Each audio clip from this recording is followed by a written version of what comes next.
What's up, guys? Rick here with my top 5 sleepers for this week's Valero Texas Open. These are golfers a little bit further down the board that I hope to point out for you to decide whether they are worthy of your lineups or your betting cards. Join me 3 p.m. Eastern on Wednesday for the live chat for the Valero Texas Open. That's right here on the Rick Run Good YouTube channel. That's your ownership, your weather, questions and answers, whatever you want to do. That hour is yours. And then 8:15 p.m. Eastern time, also on Wednesday evening. That's the Jock Market Power Hour. Insane amounts of value in the Jock Market last week. I think we're going to see it again this week at Valero as well. That's stock market DFS. Buy, sell, trade golfers before and during the tournament. Lots of fun. So join me for that. But otherwise, let's get into the sleepers. Let's start with Brendan Steele. He's 40-1 to win this golf tournament. So he just falls into that long shot or that sleeper category. And also really, it's my own designation. I come up with it. I decide who the sleepers are. It's Brendan Steele. He was literally the last man looking in from the outside at the WGC match play. He was the next golfer who would have gotten in if anybody dropped out. Instead, it was Erik van Rooyen who got that final spot, the 64 seed, and it was Brendan Steele thinking, man, that would have been a lot of fun to play. So his last event was the Honda Classic, in which he finished in a tie for third. And that shouldn't be that much of a surprise because Steele is rocking and rolling here in 2021. He has not missed a cut yet. That's 8 consecutive starts. He had another top 5 finish at the Sony Open to start the year. That's an event he probably should have won. And I think he's going to look to rekindle a lot of the magic at TPC San Antonio, where he won in 2011 and earned 2 more top 10s at this event after the victory. This, to me, is a combination of great form, of good course fit, and good course history. Brendan Steele, 40-1, got a deep look from me. Next up for me is Ryan Moore at 80-1, and don't look at his recent form. Let's do a course history thing this time because he's failed to make the weekend in 6 of his 8 starts, but I know a lot of you live and die by the course history, and if you do, then Moore might be the horse for you. Let's think about this. He has never finished worse than T18 in any trip to the Valero Texas Open. That's 4 trips. His 2 most recent finishes have been his best finishes, 3rd in 2019 and 7th in 2018. So here we go. Maybe he can spark something at TPC San Antonio, something that has eluded him in the past couple of months. But we've seen that. And we've seen that at times on the PGA Tour, and players tell us that when they get to a place that maybe fits their eye, they can turn their game around. So Ryan Moore, I think this one is more of a dart throw than others. 80-1 Valero Texas Open.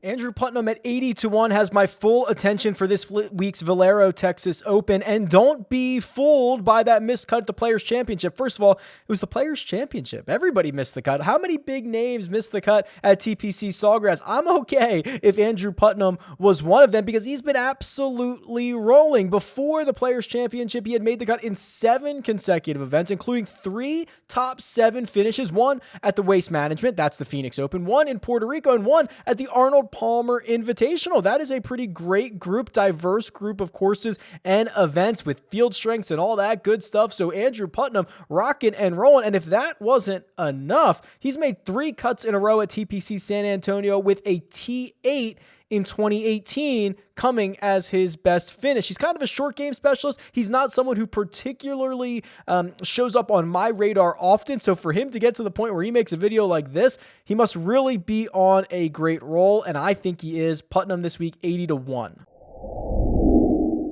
Sam Ryder is 100-1, and I think I can be pretty quick here. He's got 2 top 10 finishes in a row. One of them was at the Honda Classic, where he's absolutely dominant with his irons. That is a great sight to see. Then he went and he backed it up at Punta Cana without shot link data, so it's really difficult to tell what he did and how he played, but he's feeling it. An 8th place finish, a runner-up finish. He finished in the top 10 at the Farmers a couple of months ago, which is really only a handful of starts ago for Sam Ryder, so he's a popper. Again, this kind of falls into the category of Ryan Moore, where this feels a bit more volatile. This feels like more of a dart throw than maybe some of the other guys on this sleepers list, but you cannot deny the ceiling from Sam Ryder right now, as this field is generally somewhat weak and getting weaker with the withdrawal of Dustin Johnson. A lot of golfers going to be licking their chops at a chance of getting a victory this week.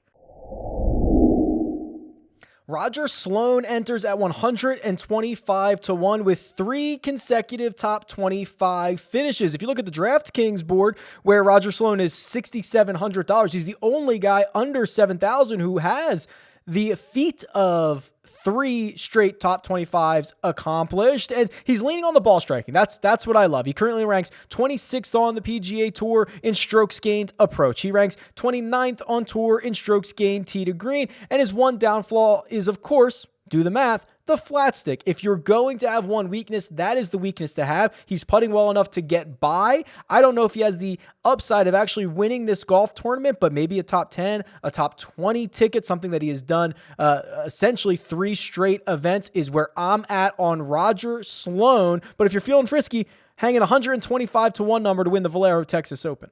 All right, there you go. My top 5 sleepers for this week's Valero Texas Open. Hopefully, I opened your eyes to some guys that you wouldn't have considered, and you can decide whether they are worth a value spot in your lineups or a bet at your favorite book. If one of your favorite books is William Hill, BetMGM, or BetRivers, go to RickRunGood.com/bets, sign up for a new account, get a ton of money in free bets. It's actually kind of crazy at the moment. Literally thousands of dollars, depending on what state you're in. It's insane. And have at it. Bet one of these guys. Best of luck this week. Tweet me at RickRunGood. Leave a comment below. See ya.